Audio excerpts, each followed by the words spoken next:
Come on, everybody. Oh shit.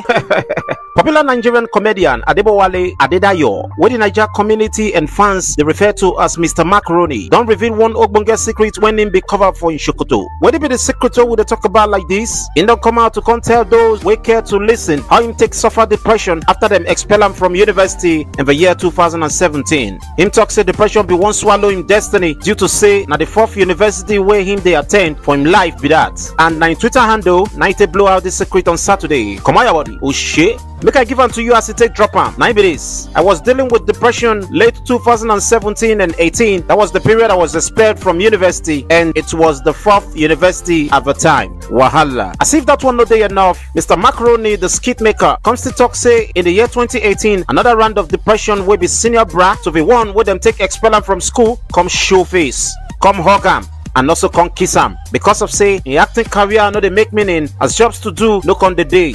Man no die, man no routine. The skit maker come begin to create online comedy skits and begin to post them like say tomorrow no day. Now so it not take him too long him story don't they change until he come become famous today.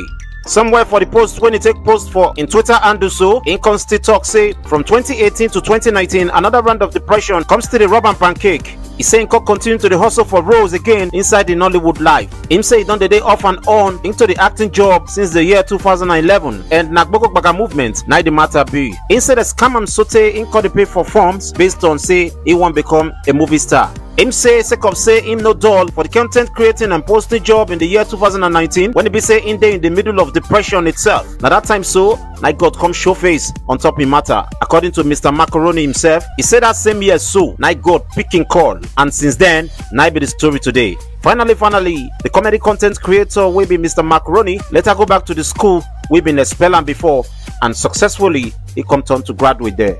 Oh shit, come on your body. Will you? Alright, we don't forget say today na Sunday. As we know inherit generation wealth, make their generation curse no near us in Jesus' name. Amen. Come on your body. Oh shit.